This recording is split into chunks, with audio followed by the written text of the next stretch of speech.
ನಮಸ್ಕಾರ ಸ್ನೇಹಿತರೆ, ಶೋಭಾ ಹುಲಿಕಲ್ ಯೂಟ್ಯೂಬ್ ಚಾನಲ್ಗೆ ಸ್ವಾಗತ. ಇವತ್ತಿನ ವಿಡಿಯೋದಲ್ಲಿ ನಾನು ಮೊಟ್ಟೆ ಕ್ಯೂಬ್ಸ್ ಅನ್ನು ಉಪಯೋಗಿಸ್ಕೊಂಡು ಎಗ್ ತಂದೂರಿ ಟಿಕ್ಕಾ ಮಾಡಿ ತೋರಿಸ್ತಾ ಇದ್ದೀನಿ. ಇದು ತುಂಬಾ ರುಚಿಯಾಗಿರುತ್ತೆ ಮತ್ತೆ ಕ್ರಿಸ್ಪಿ ಆಗಿರುತ್ತೆ. ಈ ಎಗ್ ಕ್ಯೂಬ್ಸ್ ಮಾಡೋದನ್ನ ನಾನು ಹಿಂದಿನ ವಿಡಿಯೋಗಳಲ್ಲಿ ತೋರಿಸಿದ್ದೀನಿ, ನೋಡ್ಕೊಳ್ಳಿ.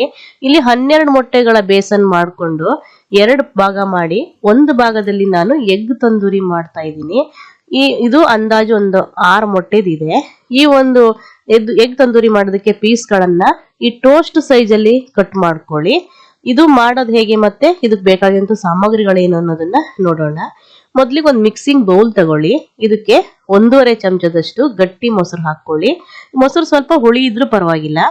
1 ಚಮಚದಷ್ಟು ಖಾರದ ಪುಡಿ, ಅರ್ಧ ಚಮಚ ಜೀರಿಗೆ ಪುಡಿ, 3/4 ಚಮಚ ಕೊತ್ತಂಬರಿ ಪುಡಿ, ಗರಂ ಮಸಾಲೆ ಪುಡಿ 1/4 ಚಮಚ, 1/4 ಚಮಚ ಕಾಳು ಮೆಣಸು ಪೌಡ್ರು, ಶುಂಠಿ ಬೆಳ್ಳುಳ್ಳಿ ಪೇಸ್ಟು 1 ಚಮಚ, 1/4 ಚಮಚದಷ್ಟು ಅರಿಶಿನ ಪುಡಿ, ಉಪ್ಪು ರುಚಿಗೆ ತಕ್ಕಷ್ಟು. ಇದನ್ನ ಹಾಕಿ ಚೆನ್ನಾಗಿ ಮಿಕ್ಸ್ ಮಾಡ್ಕೊಳ್ಳಿ. ಇಲ್ಲಿ ನಾನು ಕಸ್ತೂರಿ ಮೇಥಿನ ಆಡ್ ಮಾಡ್ತಾ ಇದ್ದೀನಿ. ನೀವು ಇದ್ರೆ ಹಾಕೊಳ್ಳಿ, ಇಲ್ಲಾಂದ್ರೆ ಸ್ಕಿಪ್ ಮಾಡ್ಕೋಬಹುದು. ಸ್ವಲ್ಪ ನನಗೆ ಖಾರ ಕಡಿಮೆ ಅಂತ ಅನಿಸ್ತು, ಅದಕ್ಕೋಸ್ಕರ ನಾನು ಒಂದು ಅರ್ಧ ಚಮಚದಷ್ಟು ಖಾರದ ಪುಡಿನ ಹಾಕೊಳ್ತಾ ಇದ್ದೀನಿ. ಈ ಮಿಶ್ರಣ ಇದೆಲ್ಲ ಇದನ್ನ ನಾವು ಮೊಸರಲ್ಲೇ ಕಲಿಸ್ಬೇಕು, ನೀರ್ ಹಾಕಬಾರ್ದು. ಸ್ವಲ್ಪ ಗಟ್ಟಿ ಅನಿಸ್ತು ಅಂತ ಹೇಳಿದ್ರೆ ಇನ್ನೊಂದ್ ಸ್ವಲ್ಪ ಮೊಸರು ಹಾಕಿ ಮಿಕ್ಸ್ ಮಾಡ್ಕೊಳ್ಳಿ. ಇದಕ್ಕೆ ಒಂದು ಅರ್ಧ ಲಿಂಬೆ ಹಣ್ಣಿನ ಹೋಳಿನ ರಸನ ಹಾಕೊಳ್ಳಿ. ನಾವೇನ್ ಕಟ್ ಮಾಡಿ ಇಟ್ಕೊಂಡಿದ್ವಲ್ಲ ಕ್ಯೂಬ್ಸ್ ಅನ್ನ, ಅದನ್ನ ಇದರಲ್ಲಿ ಹಾಕಿ ಮಿಶ್ರಣದಲ್ಲಿ ಹಾಕಿ ಚೆನ್ನಾಗಿ ಮಿಕ್ಸ್ ಮಾಡ್ಬೇಕು. ಎಲ್ಲಾ ಪೀಸ್ಗಳಿಗೂ ಮಸಾಲೆ ಅಂಟ್ಕೋಬೇಕು. ಆ ರೀತಿ ಮಿಕ್ಸ್ ಮಾಡಿ 1/4 ಗಂಟೆ ಇಟ್ರೆ ಸಾಕಾಗುತ್ತೆ. ನೋಡಿ, ತಂದೂರಿ ಸುಡೋ ಕಡ್ಡಿ ಎಲ್ಲಾ ಪಾತ್ರೆ ಅಂಗಡಿಗಳಲ್ಲೂ ಸಿಗುತ್ತೆ. ಇದ್ರ ಜೊತೆ ನಾನು 2 ಈರುಳ್ಳಿ, 3 ಟೊಮೆಟೊ, 3 ದಪ್ಪ ಮೆಣಸನ್ನ ಚೌಕಾಕಾರದಲ್ಲಿ ಕಟ್ ಮಾಡಿ ಇಟ್ಕೊಂಡಿದೀನಿ. ಈ ಕ್ಯೂಬ್ಸ್ ಅನ್ನ ನಾವು ಸುರಿಯುವಾಗ ಒತ್ತೊತ್ತಾಗಿ ಸುರಿಬಾರ್ದು, ಮಸಾಲೆ ಬೇಯೋದಿಲ್ಲ, ಹಸಿ ಹಸಿ ಹಾಗೆ ಇರುತ್ತೆ. ಸ್ವಲ್ಪ ಬಿಡಿ ಬಿಡಿಯಾಗಿ ಗ್ಯಾಪ್ ಕೊಟ್ಟು ಸುರಿಬೇಕು. ಅವಾಗ ಎಲ್ಲ ಕಡೆನೂ ಮಸಾಲೆ ಚೆನ್ನಾಗಿ ಬೇಯುತ್ತೆ.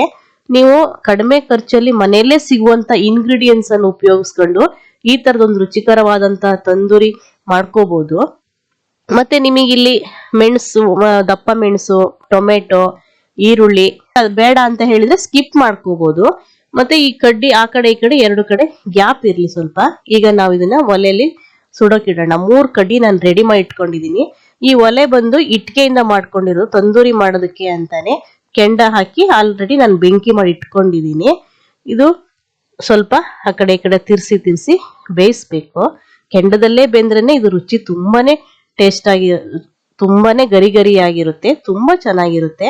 ಸ್ವಲ್ಪ ತಿರ್ಸಿ ಇದನ್ನ ಬೇಯಿಸ್ಬೇಕು. ನೋಡಿ, ನಾನು ಇಲ್ಲಿ 1 ಡ್ರಾಪ್ ಎಣ್ಣೆ ಆಗ್ಲಿ, ಬೆಣ್ಣೆ ಆಗ್ಲಿ, ತುಪ್ಪ ಆಗ್ಲಿ ಯೂಸ್ ಮಾಡ್ತಾ ಇಲ್ಲ. ನೋಡಿ ಹೆಂಗ್ ಚಿರುಡ್ತಾ ಹೋಗ್ತಾ ಇದೆ, ಕಲರ್ ಚೇಂಜ್ ಆಗ್ತಾ ಹೋಗ್ತಾ ಇದೆ. ಮತ್ತೆ ಇದು ತುಂಬಾನೇ ಹೆಲ್ದಿ ಆಗಿರುವಂತ ಒಂದು ಫುಡ್. ಮತ್ತೆ ಗ್ಯಾಸ್ಟ್ರಿಕ್, ವಾತ, ಕೈಕಾಲ್ ಗಂಟು ನೋವು ಅಂತ ಹೇಳಿ ಅನ್ನೋರು ಇದನ್ನ ಮಾಡ್ಕೊ ತಿಂದ್ರೆ ಆತರ ಪ್ರಾಬ್ಲಮ್ ಏನು ಬರಲ್ಲ. ಈಗ ಆಲ್ರೆಡಿ ಇದು ತಂದೂರಿ ಟಿಕ್ಕಾ ರೆಡಿ ಆಗಿದೆ. ಇದನ್ನ ನಾವು ತೆಗಿಯೋಣ ಕಡ್ಡಿಯಿಂದ. ತುಂಬಾನೇ ಬಿಸಿ ಬಿಸಿಯಾಗಿ ಕ್ರಿಸ್ಪಿಯಾಗಿ ತುಂಬಾ ಚೆನ್ನಾಗಿ ಸುವಾಸನೆ ಬರ್ತಾ ಇದೆ. ಆ ಒಂದು ಈರುಳ್ಳಿ, ಟೊಮೆಟೊ, ಕ್ಯಾಪ್ಸಿಕಮ್ ಅನ್ನ ನಾವೇನು ಹಾಕಿದ್ವಲ್ಲ ಅದ್ರ ಜೊತೆ ತುಂಬಾ ಚೆನ್ನಾಗಿ ಗರಿಯಾಗಿ ಕ್ರಿಸ್ಪಿಯಾಗಿ ಬೆಂದಿದೆ. ತುಂಬಾ ಅಂದ್ರೆ ಇದು ಮೊಟ್ಟೆ ತಂದೂರಿ ಅಂತ ಅನ್ಸೋದೇ ಇಲ್ಲ. ಈ ತಂದೂರಿ ಐಟಮ್ ಮತ್ತೆ ಕಬಾಬ್ ಐಟಮ್ಗಳನ್ನೆಲ್ಲ ನಾವು ಬಿಸಿಯಾಗಿದ್ದಾಗ ತಿಂದ್ರೇನೆ ಟೇಸ್ಟ್ ಜಾಸ್ತಿ. ಇದು ನೋಡಿ ಎಷ್ಟು ಚೆನ್ನಾಗಿ ಬಂದಿದೆ ಅಂತ. ಇದನ್ನ ನಾನು ಪುದೀನಾ ಚಟ್ನಿ ಜೊತೆ ಸರ್ವ್ ಮಾಡ್ತಾ ಇದ್ದೀನಿ. ನೀವು ಮನೇಲಿ ಟ್ರೈ ಮಾಡಿ ರುಚಿ ಹೇಗಿತ್ತು ಅಂತ ತಿಳಿಸೋದನ್ನ ಮರಿಬೇಡಿ. ನಾನ್ ಮಾಡಿದ ಮೊಟ್ಟೆ ತಂದೂರಿ ಇಷ್ಟವಾಗಿದ್ದರೆ ಲೈಕ್ ಮಾಡಿ, ಸಬ್ಸ್ಕ್ರೈಬ್ ಆಗಿ, ಬೆಲ್ ಐಕಾನ್ ಒತ್ತಿ. ಧನ್ಯವಾದ.